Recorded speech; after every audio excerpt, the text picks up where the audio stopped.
প্রিয় দর্শক, আপনারা যেমনটা ভিডিওতে দেখতে পাচ্ছেন, ডিএমপি কমিশনার আন্দোলনরত শিক্ষার্থীদের সাথে কথা বলার জন্য তিনি এসেছিলেন, কিন্তু শিক্ষার্থীরা তাকে দেখেই ভুয়া ভুয়া স্লোগান দিতে থাকায় তিনি কিন্তু এ পর্যায়ে শিক্ষার্থীদের সাথে কোনো কথা না বলেই তিনি কিন্তু ফিরে চলে যাচ্ছেন।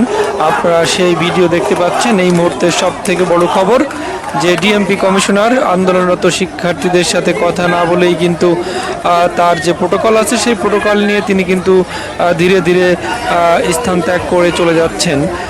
তো এই মুহূর্তে আপনারা দেখতে পাচ্ছেন সেই ভিডিও। ডিএমপি কমিশনারকে দেখেই কিন্তু ভুয়া ভুয়া স্লোগান দিতে থাকে বুয়েটের আন্দোলনরত শিক্ষার্থীরা। এর আগে আপনারা দেখেছেন সারাদিন পুলিশ এবং শিক্ষার্থীদের সাথে দফায় দফায় সংঘর্ষ হয়েছে এবং সংঘর্ষের এক পর্যায়ে পুলিশ সদস্য আহত হয়েছেন এবং বিভিন্ন ধরনের আইন শৃঙ্খলা বাহিনীরাও আহত হয়েছেন এবং শিক্ষার্থীরাও আহত হয়েছেন। সেই ভিডিও আপনারা দেখেছেন।